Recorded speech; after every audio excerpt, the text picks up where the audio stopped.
में अब बात करते हैं जम्मू से आ रही एक बड़ी खबर की। जम्मू के अखनूर में बीती रात दो ड्रोन दिखाई दिए। बीएसएफ ने इन ड्रोन पर फायरिंग भी की। ताजा और बड़ी खबर यह है कि इन ड्रोन से लदे टिफिन में आईडी विस्फोटक रखे हुए थे। तो इस वक्त एक खबर जो आ रही है, जिसकी तस्वीरें भी सामने आ रही हैं कि किस तरीके से ड्रोन, पाकिस्तान की जो साजिश है, ड्रोन साजिश, वो एक बार फिर बेनकाब हुई है। जम्मू के अखनूर में दिखे दो ड्रोन और इन पर बीएसएफ ने फायरिंग की है।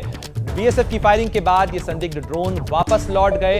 इन ड्रोन्स में टिफिन लदे हुए थे और इन टिफिन में विस्फोटक रखे हुए थे। तो ये तस्वीरें उन टिफिन बॉक्सेस की हैं जिनके अंदर विस्फोटक रखे हुए थे और ये विस्फोटक बरामद किए गए हैं पाकिस्तान की तरफ से आए हुए ड्रोन से, जिनको बीएसएफ ने नाकाम किया और उसके बाद ये टिफिन बॉक्सेस बरामद किए गए। जम्मू कश्मीर के इलाकों में ड्रोन से पाकिस्तान की साजिश का सिलसिला लगातार जारी है और इस सिलसिले के तहत पाकिस्तान की तरफ से ड्रोन, हथियार, नारकोटिक्स, ड्रग्स और साथ ही विस्फोटकों का निर्यात कर रहा है पाकिस्तान लगातार। और सीमा पार से पाकिस्तान की ये जो ड्रोन साजिश है, उसी की ये तस्वीरें हैं, ये एक्सक्लूसिव तस्वीरें आप देख रहे हैं एबीपी न्यूज पर। ये वो जो टिफिन बॉक्सेस हैं जिनमें बम रखे हुए हैं, जिनमें विस्फोटक रखे हुए हैं और ये विस्फोटक पाकिस्तान की तरफ से भेजे गए ड्रोन्स के जरिए सीमा पार भारत में भेजने की कोशिश की गई थी। जम्मू के अखनूर सेक्टर में बीएसएफ के जवानों ने इस साजिश को नाकाम किया है। हम सीधे रुख करेंगे अजय बाचलू का, जो हमारे साथ जुड़ रहे हैं, हमारे सहयोगी। अजय, किस तरीके से यह साजिश नाकाम की गई, किस तरीके की कार्रवाई थी और बीएसएफ के सूत्र इस बारे में क्या बता रहे हैं? देखिए, लगातार क्योंकि अमरनाथ यात्रा शुरू होने वाली है और लगातार पाकिस्तान इस कोशिश में है कि इस यात्रा पर कहीं ना कहीं खलल डाली जाए, इस यात्रा को कहीं ना कहीं निशाना बनाया जाए। और सुरक्षा एजेंसियों ने इस बाबत कई बार अलर्ट भी जारी किया है, जिसके बाद यहाँ बॉर्डर पर न केवल बीएसएफ, न केवल सेना, बल्कि जम्मू कश्मीर पुलिस ने भी गश्त बढ़ा दी और लगातार पाकिस्तान की हर गतिविधि पर नज़र रखी जा रही है। इसी के तहत जो बीती रात है, वहाँ जम्मू के अखनूर सेक्टर में बीएसएफ ने एक हलचल देखी, एक हमिंग आवाज़ सुनी, संदिग्ध ड्रोन की आवाज़ सुनी, जिसके बाद उस ड्रोन पर फायर किया गया और बीएसएफ ने इस बाबत एक जो है जानकारी दी। इस फायरिंग के बाद ड्रोन वापस चला गया और जैसे ही ये खबर वहां पुलिस को दी गई, पुलिस ने उस पूरे इलाके में सर्च ऑपरेशन शुरू किया, ड्रोन को ढूंढने की कवायद शुरू कर दी। इसके बाद फिर से एक बार ड्रोन जो है वो दिखा पुलिस को और पुलिस ने उस पर फायरिंग कर दी। हालांकि इस फायरिंग में इस फायरिंग में हालांकि ड्रोन जो है वो वापस चला गया, लेकिन ड्रोन के साथ जो पेलोड था वो गिरा है, जिसमें 3 बॉक्सेस बताए गए हैं। ये तीनों बॉक्सेस में जो है टिफ़िन बॉक्सेस थे, जिसमें आईडी फिट थी, जिसमें टाइमर भी पुलिस ने ये कहा है कि सेट था। 3 घंटे 8 घंटे का टाइमर सेट था, मतलब आपको ये टिफ़िन बॉक्स उठाना है और कहीं पर रखना और धमाका हो जाता। तो ये तीनों बॉक्सेस पुलिस ने रिकवर किए हैं, जिसमें आईडी थी जो इस ड्रोन से गिराए गए हैं। और ये जो है इसमें टाइमर सेट था और पुलिस ने तीनों आईडीज को डीएक्टिवेट किया है। पुलिस ने इन तीनों बॉक्सेस को जो है डीएक्टिवेट किया है। निश्चित रूप से अजय, ये एक बड़ी साजिश को नाकाम करने की कहा ये जा सकते जी, ये निश्चित रूप से एक बड़ी साजिश को नाकाम करने की कार्रवाई बीएसएफ की थी। लेकिन आपसे जानना चाहेंगे कि हाल के दिनों में अगर आप याद कर पाएं कि कितनी घटनाएं अब तक विस्फोटकों को इसके सप्लाई की या ड्रोन के से इस तरीके से विस्फोटक भेजे जाने की हो चुकी हैं? देखिए, दर्जनों घटनाएं हैं। अब हाल ही के दिनों में जम्मू के कठुआ ज़िले में भी पुलिस ने स्टिकी बॉम्ब्स रिकवर किए थे। तो कहीं ना कहीं जम्मू में अक्सर ड्रोन देखे जाते हैं, अक्सर इस तरह की कार्रवाइयाँ होती हैं और दर्जनों ऐसी कार्रवाइयाँ हुई हैं जहां पर ड्रोन के ज़रिए न केवल हथियार, न केवल ड्रग्स, बल्कि कैश भी यहाँ भेजा गया है। तो ये लगातार टनल्स यहाँ पर मिल रही है। तो बौखलाहट है पाकिस्तान की कहीं ना कहीं अमरनाथ यात्रा से पहले यहाँ पर जो उनके OGWs का नेटवर्क है या जो आतंकी है, उन तक ऐसे हथियार पहुंचाने की लगातार साजिश है, जिस पर पुलिस और एजेंसियों की नजर लगातार बनी हुई है। अजय, जो तस्वीर हम दिखा रहे हैं स्क्रीन के ऊपर, उस पे जो टिफिन बॉक्सेस हैं जिनमें आईडी बम बरामद किए गए हैं, उस पे कुछ नंबरिंग भी की गई है, साथ ही उस पे 9H भी लिखा हुआ है। क्या मतलब है इस नंबरिंग का? देखिए, नंबरिंग जो है ये कोड्स होते हैं कि कौन से बम में कौन से आईडी में कितनी देर का टाइमर सेट किया गया है। इस तरह की नंबरिंग होती है जो यहाँ पर OGWs तक पहुँचाया जाता है। पुलिस हालांकि फ़िलहाल इसको डिकोड करने में लगी हुई है, लेकिन जो मेरी पुलिस के अधिकारियों से बात हुई उनका ये मतलब है कि ये जो नंबर है हर एक, क्योंकि 3 टिफ़िन बॉक्स थे और तीनों टिफ़िन बॉक्स में आईडी फिट थी, हर एक आईडी में अलग अलग टाइमर सेट था। किसी में 3 घंटे था, किसी में 8 घंटे था, इस तरह के टाइमर सेट थे। तो ऐसे में OGWs को या जो इन आईडीज़ को ऑपरेट करने वाले थे उनको ये कैसे पता लगे कि कौन से टिफ़िन बम में कितना टाइमर सेट है। इसके लिए कोडिंग की गई थी और उस कोडिंग को अब पुलिस जो है वो लगातार डिकोड कर रही है। हालांकि अभी प्राथमिक जांच ही शुरू हुई है, जिसमें पुलिस अभी तक फिलहाल यही बता पाई है कि ये कोडिंग सेट थी ताकि जो हैंडलर था जिसके पास ये आईडी पहुंचनी थी उसको ये पता लगे कि किस आईडी में कितना टाइमर सेट था।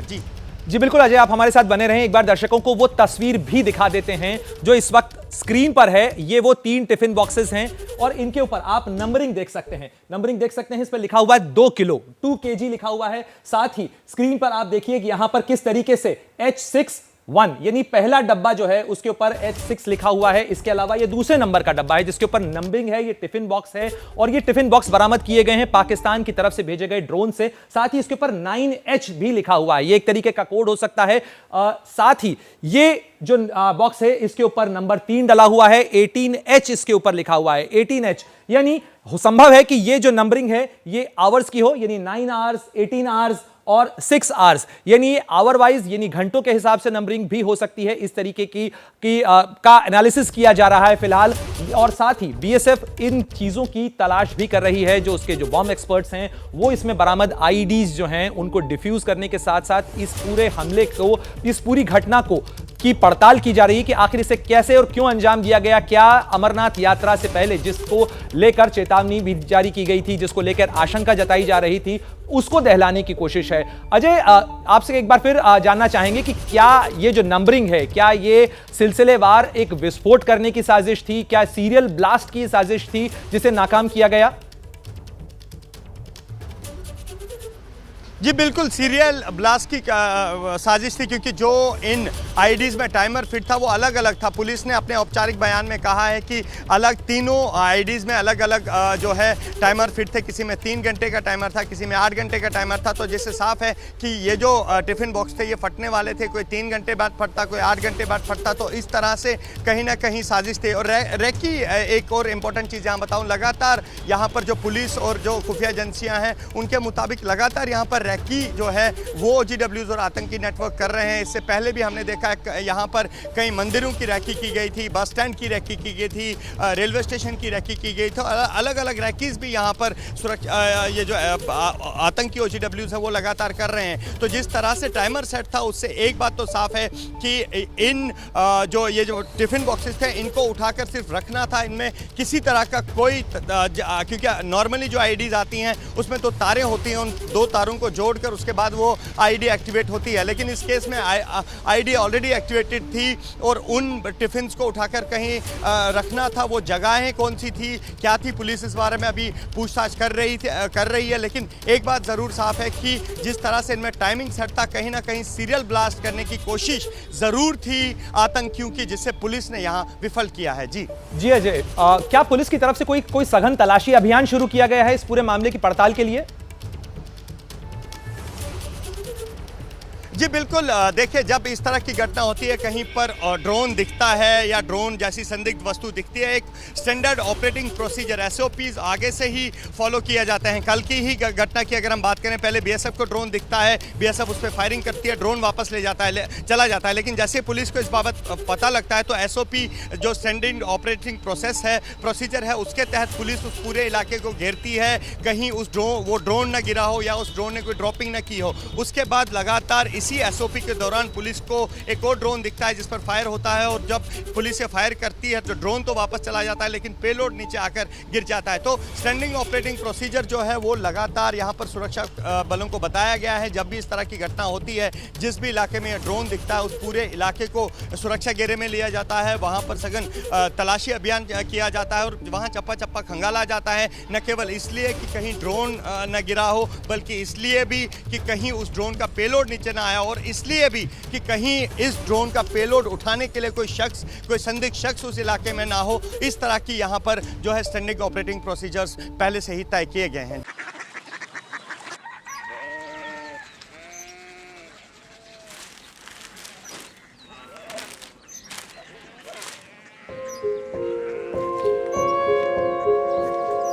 बाबा बाबा कोरिया सिटी জানি না।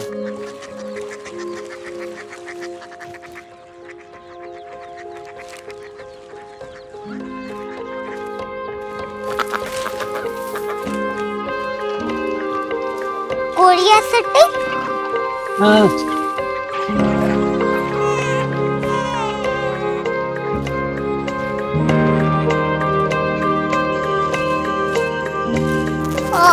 कोरिया सिटी कहाँ पे है? शहर अंग्रेजी लगे हैं।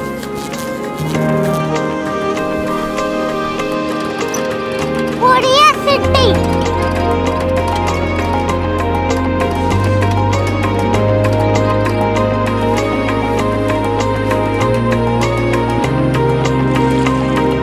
वो बहुत दूर है।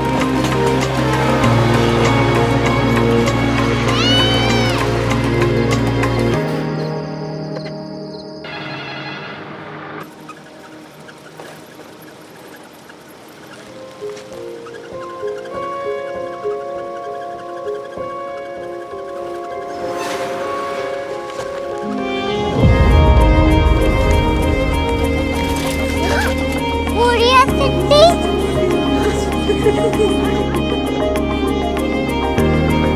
दुनिया कुछ लोग बड़े होते हैं। कोरिया सिटी कहाँ है? प्रोफेसर साहब को पता होगा। हो, ये छोटा वाला ग्लोब लगता है और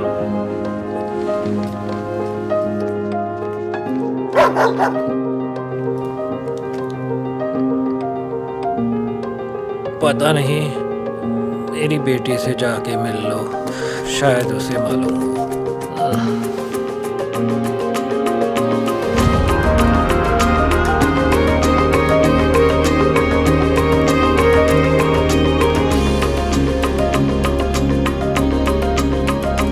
हाय, बाबा ने भेजा है। Come here. Korea city Korea city नहीं, क्यूरियोसिटी। वो क्या? That's what brought you here, जो तुम्हें यहाँ तक ले आया।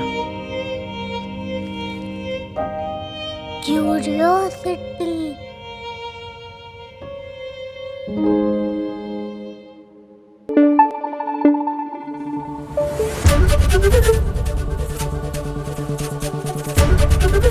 एबीपी न्यूज आपको रखे आगे।